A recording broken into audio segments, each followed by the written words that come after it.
प्रिय दर्शकों, जय श्री राम, जय जय हनुमान। मैं पंडित विश्वनाथ शर्मा, एस्ट्रोलॉजर, कुंडली मिलान, ग्रह दशा और भविष्यवाणी विभिन्न प्रकार की जानकारियाँ आपके सामने हमेशा प्रस्तुत करता रहता हूँ।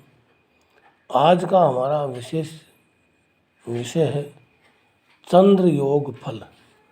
चंद्र योग का कैसा फल रहता है, चंद्र योग कब बनता है? जब लग्न में चंद्रमा स्वराशि में बैठे हों तो चंद्र योग बनता है, या अन्य राशियों में किस प्रकार से बैठे हों हम चर्चा करेंगे। मेरे YouTube चैनल को लाइक, शेयर और सब्सक्राइब अवश्य कीजिए साथियों, और कमेंट बॉक्स में मोटिवेशन के लिए अपने इष्ट देव का नाम अवश्य लिख करके भेजें। साथ ही कोई प्रकार की क्वेरी हो तो आप मेरे नंबर से संपर्क करके पूछ सकते हैं। हम चर्चा कर रहे हैं चंद्रमा यदि उत्पात काल में क्षीण होकर के रात्रि में दृश्य हो अथवा दिन में दृश्य हो तो ऐसे समय में उत्पन्न व्यक्ति यशस्वी होता है। अब आप सोच रहे होंगे कि ये उत्पात काल कौन सा होता है, यानी चंद्रमा की स्थिति से भी उत्पात ज्ञान होता है तथा इसके अतिरिक्त अन्य आकाशीय उत्पात भी होते रहते हैं।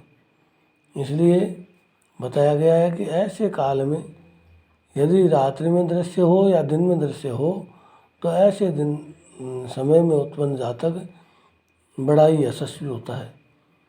और यदि उसी योग में पूर्ण बली चंद्रमा हो तो जातक न्यायप्रिय और राजा के सदृश होता है, राजा के समान होता है।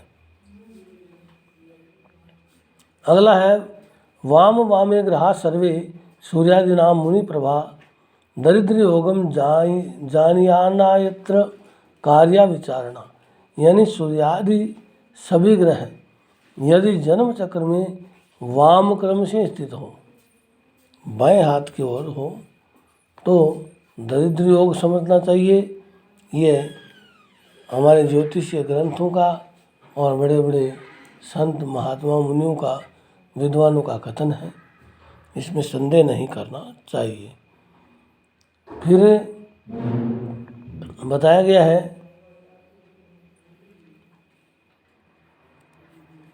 कारक योग किस प्रकार से कारक बनेगा, इसके बारे में भी हम चर्चा करेंगे। कारक योग जो है वो कैसे बनता है और इसका फल क्या रहता है, इसके बारे में हम चर्चा करेंगे। कारक योग में मूल त्रिकोण स्वगृहोच्च संस्था नवस्वरा केंद्रगता मिथा श्रेयु ते कारकाख्या कथिता मुनिंद्र देवार विज्ञाए चाज्ञा भवने विशेषात। यानी अपने मूल त्रिकोण में या अपने ग्रह में जो ग्रह उच्च राशियों में स्थित हो वह केंद्र में हो तो परस्पर वे कारक ग्रह कहलाते हैं। अपने मूल त्रिकोण ग्रह तथा उच्च राशियों में स्थित ग्रह यदि केंद्र में स्थित हों तो परस्पर वे कारक ग्रह कहलाते हैं। विशेष रूप से दशम भाव में स्थित ग्रह योग कारक होते हैं। ये जो दशम भाव हमारा है, जो कैरियर का भाव, जॉब कैरियर व्यवसाय का भाव, इसमें विशेष योग कारक होता है।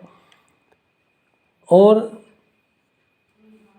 प्रालय रश्मिर यदि मूर्तिवती स्वमंदिरस्थो निजतुंग जातः कुजार कजार्क राजपूज्य केंद्र स्थिता कारक संहिताश्च। चंद्रमा यदि अपनी राशि कर्क में स्थित हो, कर्क राशि जो हमने यहाँ लिखी, कर्क राशि लग्न में, और मंगल शनि सूर्य बृहस्पति अपनी अपनी उच्च राशियों में स्थित हो करके केंद्र में हो। कौन कौन से? मंगल, शनि, सूर्य, बृहस्पति, ये अपनी अपनी उच्च राशियों में स्थित होकर के यदि केंद्र में हो तो कारक संज्ञक योग होता है। यानी बहुत ही उत्तम योग होता है। हर प्रकार से ऐश्वर्य प्रदान करने वाला, राजाओं के समान बनाने वाला योग बनता है। बहुत ही भाग्यशाली योग बनता है।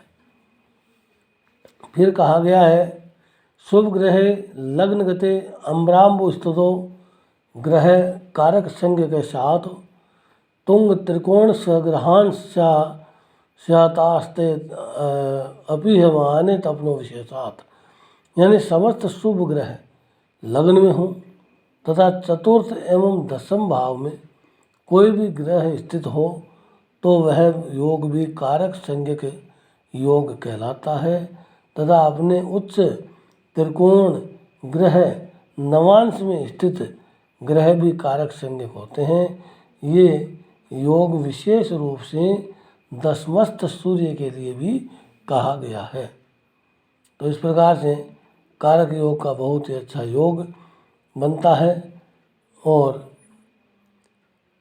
आगे दिया है कि नीचान यद्यपि दात तन्मा मंत्री भवेत कारक से चराधे राजान्वे तस्य यदि प्रसूतिर भी पतित्वम स कथम न याति, यानी नीच कुल में उत्पन्न व्यक्ति भी कारक ग्रहों के द्वारा राजा या राजा का मंत्री बन जाता है।